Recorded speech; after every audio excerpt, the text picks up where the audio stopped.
ಕರ್ನಾಟಕ ಸರ್ಕಾರದ ಐತಿಹಾಸಿಕ ನಿರ್ಧಾರ, ಅಧಿಕೃತ ಆದೇಶ ಹೊರಡಿಸಿದ ಡಿಕೆಶಿ ಸರ್ಕಾರ. ಹೌದು, ಶಕ್ತಿ ಯೋಜನೆಯಂತೆ ಇನ್ನು ಮುಂದೆ ಗಂಡು ಮಕ್ಕಳಿಗೂ ಉಚಿತ ಬಸ್ ಪಾಸ್ ಸೌಲಭ್ಯ ವಿಸ್ತರಣೆ. ಅಷ್ಟೇ ಅಲ್ಲದೆ ಬಸ್ ಪಾಸ್ಗಾಗಿ ಹಣ ಪಾವತಿಸಿದ ಗಂಡು ಮಕ್ಕಳಿಗೆ 15 ದಿನಗಳ ಒಳಗೆ ರೀಫಂಡ್ ಕೂಡ ಆಗಲಿದೆ. ಹಿಂದೆ ಶಕ್ತಿ ಯೋಜನೆಯಡಿ ವಿದ್ಯಾರ್ಥಿನಿಯರಿಗೆ ಮಾತ್ರ ಸೌಲಭ್ಯ ಇತ್ತು.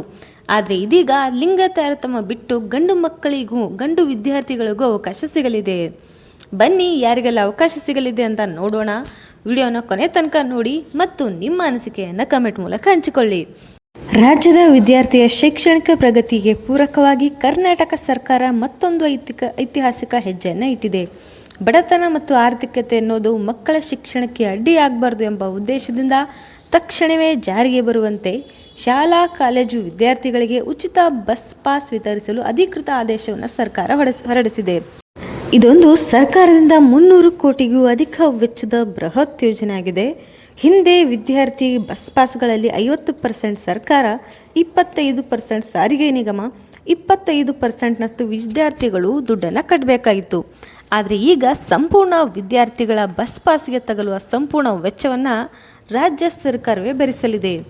ಈ ಯೋಜನೆ ಕರ್ನಾಟಕದ 4 ಸಾರಿಗೆ ನಿಗಮಗಳಾದ KSRTC, BMTC, NWKRTC, KKRTC ಬಸ್ಗಳಿಗೆ ಅನ್ವಯ ಆಗಲಿದೆ. ಶೈಕ್ಷಣಿಕ ಆರಂಭ ಅಂದರೆ 2026-27 ಸಾಲಿನಲ್ಲಿ ಜೂನ್ನಿಂದ 4 ನಿಗಮಗಳಿಂದ 19,792 ವಿದ್ಯಾರ್ಥಿಗಳು ಈಗಾಗಲೇ ಹಣ ಪಾವತಿಸಿ ಬಸ್ ಪಾಸನ್ನು ಪಡೆದಿದ್ದಾರೆ. ಆದರೆ ಈಗ ಉಚಿತ ಯೋಜನೆ ಜಾರಿಯಾದ ಕಾರಣ ವಿದ್ಯಾರ್ಥಿಗಳು ಪಾವತಿಸಿದ ಸಂಪೂರ್ಣ ಶುಲ್ಕವನ್ನು 15 ದಿನಗಳ ಒಳಗೆ ಮರುಪಾವತಿಸಬೇಕು ಎಂದು ಸರ್ಕಾರವು ಆದೇಶ ಹೊರಡಿಸಿದೆ. ಕರ್ನಾಟಕ ಸರ್ಕಾರದ ಈ ಒಂದು ಯೋಜನೆಯಡಿ ಉಚಿತ ಬಸ್ ಪಾಸ್ ಪಡೆಯುವುದು ಹೇಗೆ ಅಂದರೆ, ವಿದ್ಯಾರ್ಥಿಗಳು ಕರ್ನಾಟಕ ಸರ್ಕಾರದ ಸೇವಾ ಸಿಂಧು ಆನ್ಲೈನ್ ಪೋರ್ಟಲ್ ಮೂಲಕ ಅರ್ಜಿಯನ್ನು ಸಲ್ಲಿಸಬಹುದು.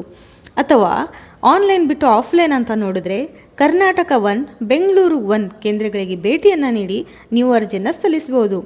ಅರ್ಜಿಯ ನಂತರ ಅಧಿಕೃತವಾಗಿ ಅಧಿಕಾರಿಗಳು ದಾಖಲೆಗಳನ್ನು ಪರಿಶೀಲಿಸಿ ಪಾಸ್ ವಿತರಿಸಲು ಪ್ರಕ್ರಿಯೆಯನ್ನು ಆರಂಭಿಸ್ತಾರೆ. ಸರ್ಕಾರದ ಇದೊಂದು ಮಹತ್ವದ ಹೆಜ್ಜೆಯಾಗಿದೆ. ಯಾಕಂದರೆ ಹಿಂದಿನ ಶಕ್ತಿ ಯೋಜನೆಯಡಿ ವಿದ್ಯಾರ್ಥಿನಿಯರಿಗೆ ಮಾತ್ರ ಅವಕಾಶ ಇದೆ. ಆದರೆ ಲಿಂಗ ತಾರತಮ್ಯವನ್ನು ಇಲ್ಲಿ ಬಿಟ್ಟು ಗಂಡು ವಿದ್ಯಾರ್ಥಿಗಳಿಗೂ ಆಶ್ರಯ ಆಗುವಂತೆ, ಪೋಷಕರಿಗೆ ಖುಷಿಯಾಗುವಂತಹ ಈ ಒಂದು ಯೋಜನೆಯನ್ನು ಸರ್ಕಾರ ಜಾರಿಗೆ ತಂದಿದೆ. ಇದೊಂದು ಸರ್ಕಾರದ ಮಹತ್ವದ ಹೆಜ್ಜೆ ಅಂತಲೇ ಹೇಳ್ಬೋದು. ಅರ್ಧ ವಿದ್ಯಾರ್ಥಿಯು ಇದರ ಸದುಪಯೋಗ ಪಡೆದುಕೊಳ್ಳಲಿ. ಆದಷ್ಟು ಶೇರ್ ಮಾಡಿಕೊಳ್ಳಿ. ಮತ್ತೊಂದು ವಿಡಿಯೋದಲ್ಲಿ ಸಿಗ್ತೀನಿ. ನಮಸ್ತೆ.